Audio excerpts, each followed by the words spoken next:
Hey, y'all, did y'all miss us? Because we sure missed you. Look, watch, like, and subscribe to our channel at Sister Sis 1988, as well as follow us on all our social media platforms at Sister Sis 1988.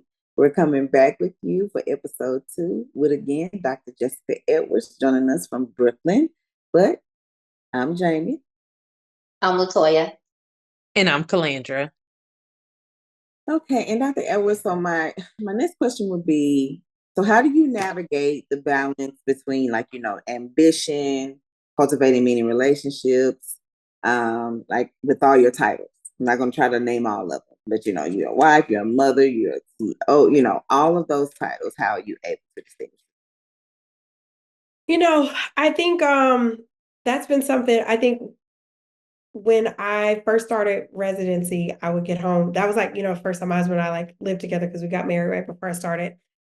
And he's like, man, like it's hard for you to turn off at the end of the day, because you're just in like just go mode. So usually when I finish any sort of activity, whether it's being, mom, whether it's working, whether it's, doing software stuff, I give myself like 15 to 20 minutes just to like pause. Say, okay, what are we transitioning to next? I also got diagnosed with ADHD last January because I was like, I always, knew I was smart, but it took a lot out of me to like finish a lot of stuff. And so at the time I was, working at a healthcare startup, was doing some telemedicine. I was getting my MBA and I'm like, I'm having a hard time keeping up with things. And so once I got diagnosed, I said, oh, this is why it's so hard for me. So once I got the diagnosis, it was powerful for me because then I was able to tell my husband if he was trying to talk to me about something while I'm doing something else, he would think like I would be upset with him. And I'm like, oh, no, no, no. I'm just like, I just kind of got overwhelmed for a second. And so now I'm able to kind of communicate like, hey, you see me working on something, just give me a minute and say, hey, I want to talk to you about something. And I was able to kind of communicate my needs better, I think, by doing that. And then he also understood, how much sleep I needed. So I would say just like in general, I think knowledge is power. And so kind of knowing what my limits are, what my boundaries are, knowing what's difficult for me, what's simple for me, and just kind of pausing in between different things, I think is helpful. Okay. Can I ask a question, follow-up question to that? How do you normally navigate though when you feel like people maybe don't understand like where you're coming from? Like, how do you work with that? How do you navigate that? I just communicate what my needs are in a nice way. I try not to be like, oh my God, I can't believe you did it. I'm just like, okay, well, this was kind of, what my thoughts were. Did you have anything, different that you were thinking? And so a lot of times, like if I don't, how would I say, if I feel like I can't effectively answer, respond to, or whatever, I'll say, can you give me a few minutes? Or I'll say, give me until tomorrow to just kind of think through it, whatever. And Okay. that has been very helpful. I don't feel like you have to be in a rush to make a decision, especially if it's something that's not life altering. And I feel like a lot of times we get into this like, keep moving, go, go, go, now, now, now. And you miss the moment and you miss the opportunity to really like think through things and say, okay, is this really a good decision for me? If I do this, is it just going to help them? Is it going to help me? And I feel like pausing in between decisions has been powerful for me.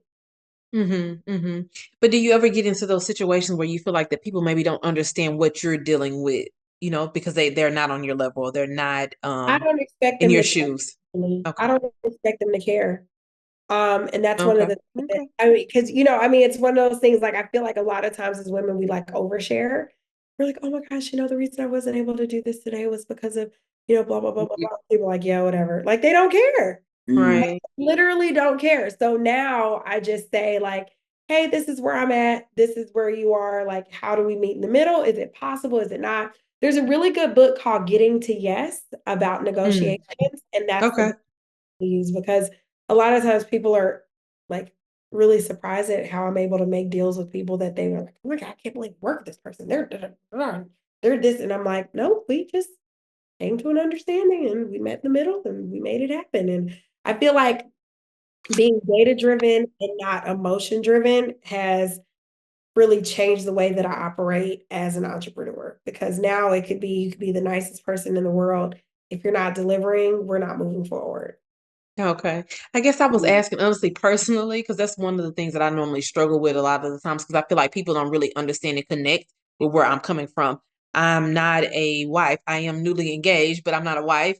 So I am a mother and I'm also an entrepreneur. So there's sometimes that's a struggle trying to balance all of that, you know? And then when I'm talking to my friends, when I'm talking to my family, I feel like they can't really connect to me and understand exactly where I'm coming from. And I hope y'all can hear me because it's saying my connection is unstable. So can y'all hear me? I can hear you. Okay, Mhm. just Yeah. making sure because they did tell me my connection was unstable. So that's why I was just asking you as a fellow entrepreneur, like, how do you normally navigate, like those situations? Because normally for me, that's really, really tough, and I feel bad, like sometimes, like bearing my friends down or my family down with like the situations that I'm going through, like with work and trying to balance everything out. So that's why I Yeah. usually seek outside. I think I asked you that in the previous episode, but like, how do you handle your mental health? Like, honestly, me, myself, like I seek outside third party help, to be honest with you. I seek counseling in order to be able to be productive as a friend, to be productive as a mom, to be productive as a child. Because even like my mom is a little bit older, my grandmother's a little bit older. They also depending on me and needing me, and trying to balance Yeah. all of that. Sometimes it gets really, really heavy. So sometimes I Yeah. think like I guess my thing and my thought is to like network with other people. So I was just curious to hear like how do you kind of deal with that, with entrepreneurship and then Oh, still it's kind of also trying balancing to like all balancing. the Yes, yeah. all your obligations. Yeah, Yeah. yeah, yeah. Because sometimes you feel like people don't understand if they're not really in your shoes. They cannot relate and they can give Right. you advice all day I long. feel like you have to meet people where they are. Mhm. Like, I feel like you sharing your entrepreneurship struggles, venting to someone who has no idea what you're talking about, they're just going to listen, but it's not going to be a productive or fruitful conversation, right? If Mhm. there's somebody who you know is, way more successful than you and, they've been in your shoes before, they probably don't want to hear you like complain, but they would be a lot more sympathetic to your plight than someone who's not.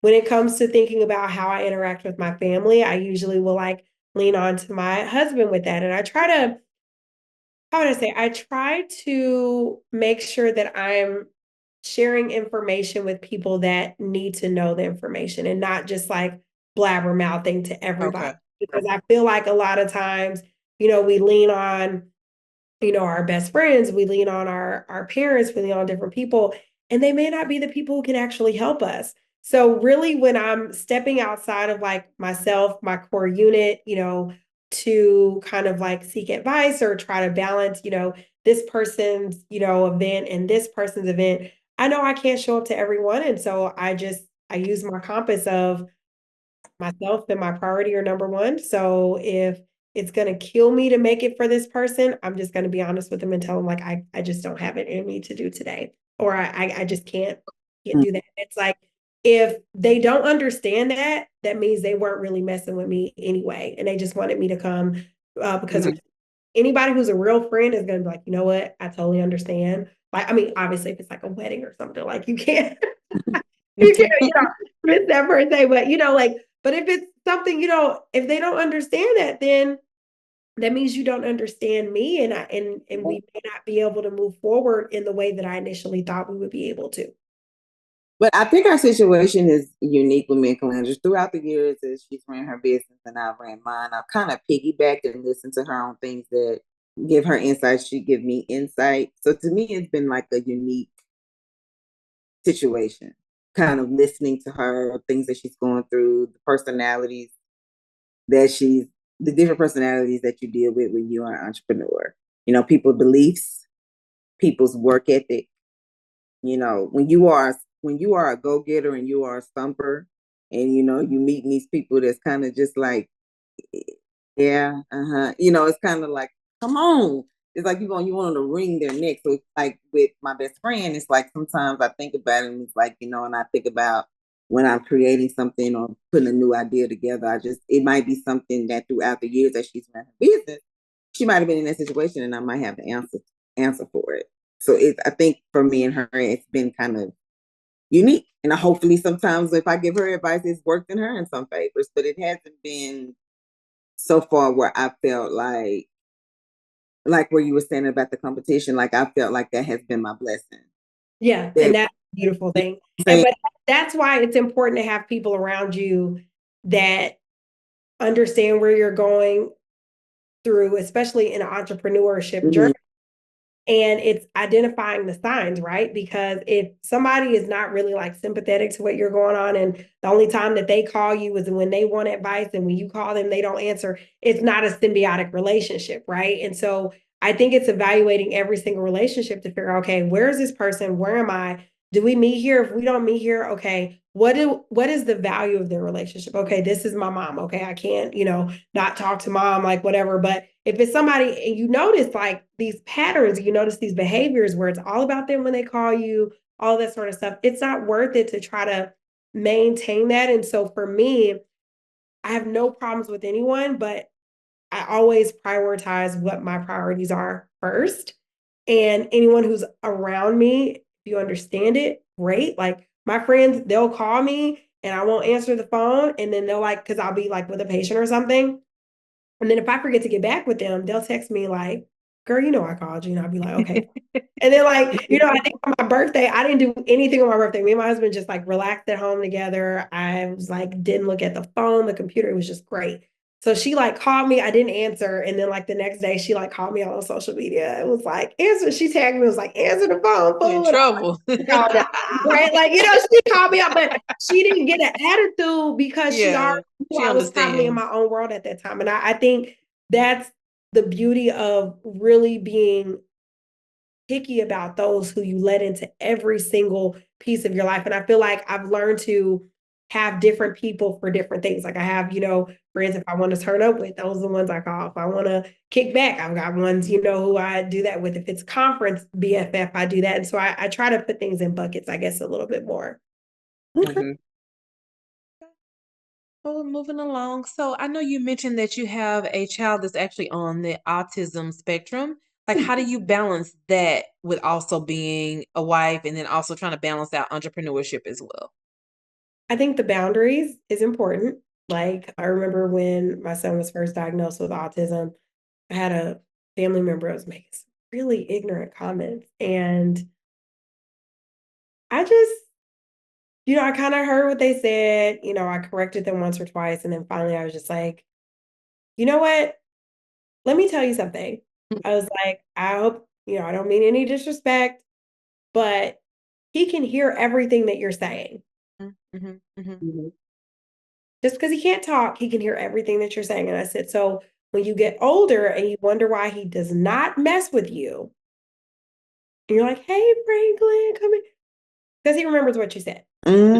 Older people need to understand that. They haven't understood that even in today in 2025. So I have no problem checking whoever, whenever, whatever about my child. I would say as far as balancing things, a babysitter that is comfortable caring for a child on the special needs on the autism spectrum has been a game changer for us. Because now my husband and I have set aside time that we get to spend together, no kids, no nothing. Most of the time we just end up like laying around, I'm telling you, watching podcasts and learning new stuff together. And like maybe we'll just go walk, we might go to the store, but it's, I wouldn't say compartmentalizing, but it's making sure that I try to be intentional with my schedule so that everyone gets their turn. I would say gets their turn, but like where I'm able to make sure that, everybody gets their time. And so, I understand I can't fit in everything, but I make sure that my priorities stay my priority. Okay. And you said, so when you're choosing a sitter, though, you choose a sitter that's experienced with someone that has autism? Is that what you said? Yeah. Yeah, okay. Yeah, definitely. I will do that. And I find that what's interesting is, my husband and I were having this conversation the other day about schools that are rated high. And I'm like, that doesn't mean anything when it comes to kids on the spectrum. True. Yeah. Just because it's rated high, that's for, neurotypical children. We're looking at stuff for neurodivergent children. And so that has been something that, I think research has been the biggest thing for me now. Like, even having the ability to look up stuff on ChatGPT and say, hey, I'm trying to come up with a meal plan for my son to eat healthier. He likes this, this, this, and this. How do we integrate this?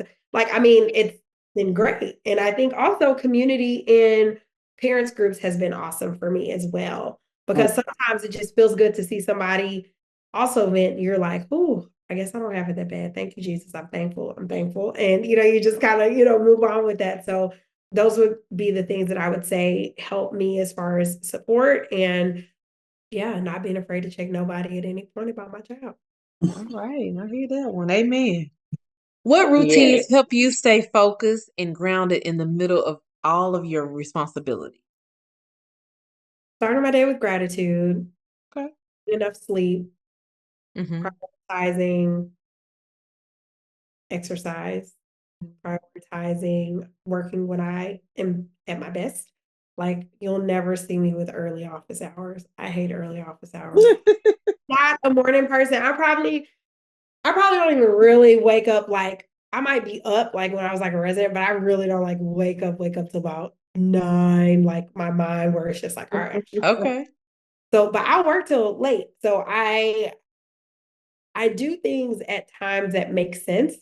So for instance, like if I do start to work, I'll work for a couple hours, take a break. So when my son gets home, I can cook, dinner for him, see how his day went, help him with his homework. Then he gets ready to take a nap. And then I stop my day right before it's time to go get my daughter from daycare. And then we go pick her up. And so I have an entire routine that I do that kind of helps to keep things grounded. And I remember a couple of my guy friends, when they got married, I mean, they just completely disappeared. I was like, oh my God. I don't ever talk to them no more. Da, da, da. They're like, bro, I'm in the routine. Like literally, like we're doing pickups and this and this and that. And I don't have time for the extra. right. And Yes. they don't. And now that I do that, I don't really have time for it either. So I think it's a good place to sort of start from. It's just kind of having consistency in the schedule. Because then it sort of trains my brain that when somebody calls me for something last minute, I'm gonna weigh it out against what our routine is. Like if it's our like first Friday where we go get crab legs, I'm not going. I'm going to eat. I'll I'll catch you next time, but this is something that we enjoy doing, and so I think that familiarity actually makes it easier to say no when it's something that may not be something that you really need, but just something that you want to do. Gotcha.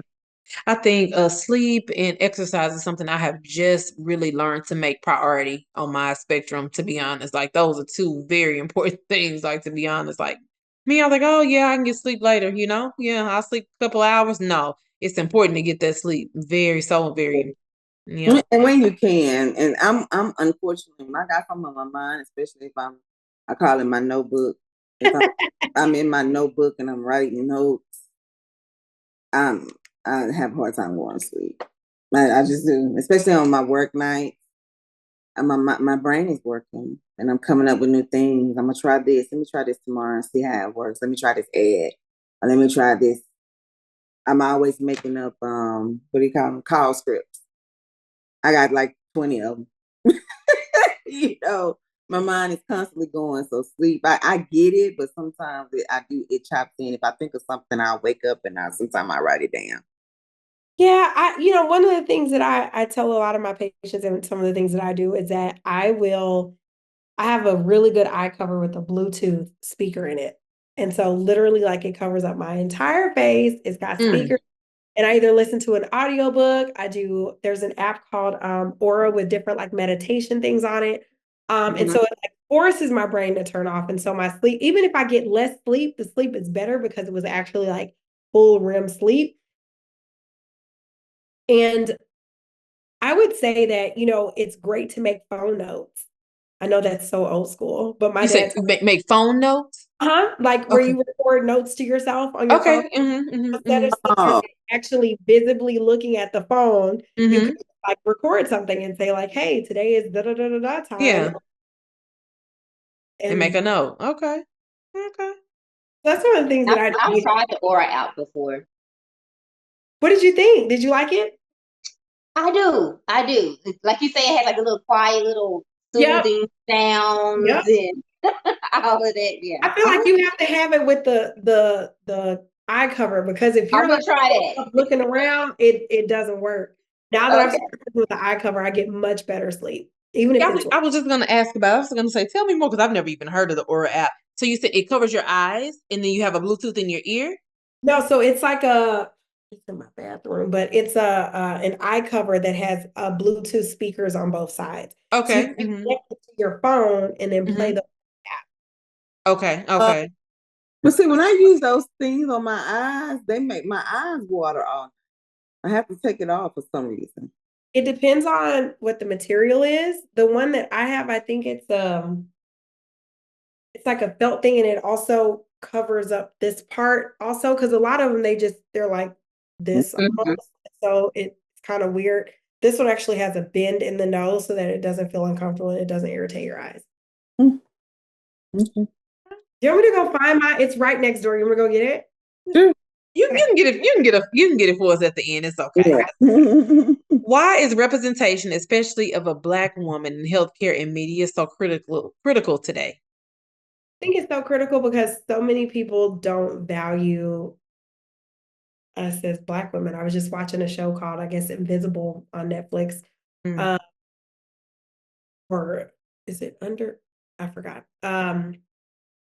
But I feel like a lot of times, until people start to see examples of us that are successful outside of like, you know, sports and entertainment, there's never going to be a thought that Black women could become anything other than,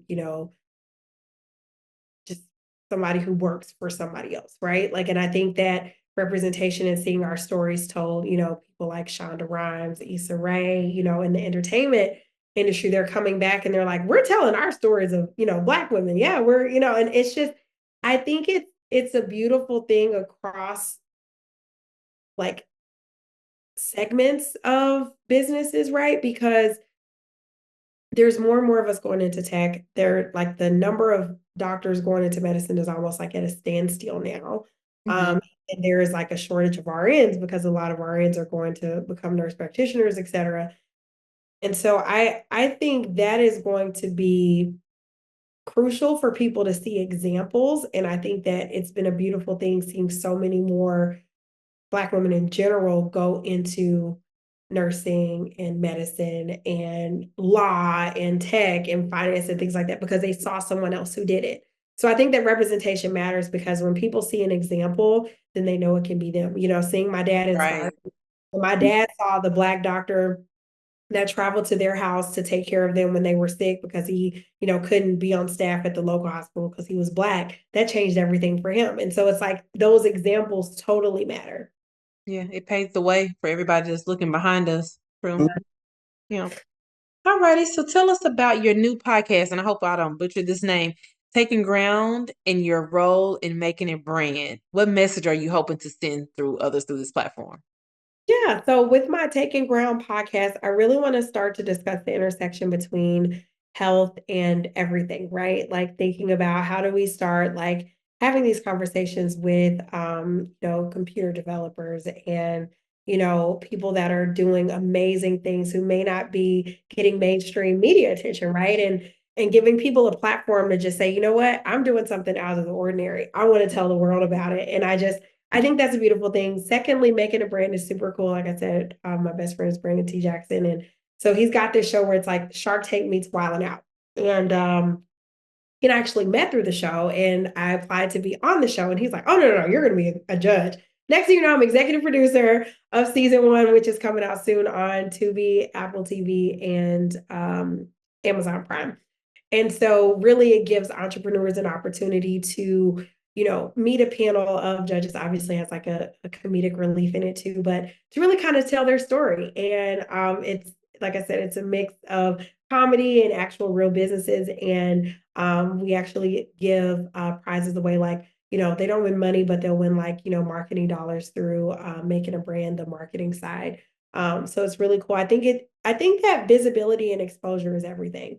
And so through those two things, I think giving people that to be able to tell their stories on their own terms without having to feel like I have to keep this conversation at this point because of mainstream media or whatever. I just think it's fun. I enjoy, I talk to people from all over the country every day for work, but I think doing it in an organized setting will be really great and making a brand should be coming out in the next couple of months. Cool. Sounds great. Okay. And I just have one last follow-up question before we close out. So Zara Medical, is that only just telemedicine only? It's telemedicine for It right is now. only okay. Okay.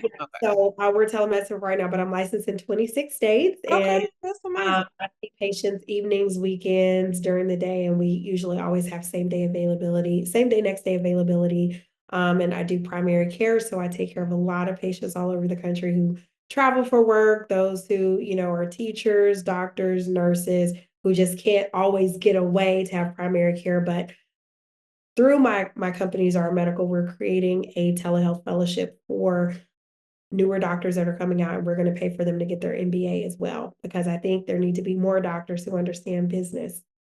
Okay. So Yeah. do you take only private pay, or do you do insurance, or? So I take self-pay. Our self-pay rate is $125 for a visit, and then Okay. I'll the major insurers. So Aetna, Blue Cross, Cigna, United. Okay. So if someone wants to reach out to you, then how would they find you? They would just go to www.zaramedical.com. All right. Got Okay. it. Well, thank you so much, Thank you, Dr. Dr. Edwards. Yes, thank you. You were a breath, fresh air with sunshine and everything today. It was beautiful and also encouraging. Please keep doing what you're doing. So Until next time. there is strength in sisterhood. And supporting sisterhood. Bye. Bye. Bye.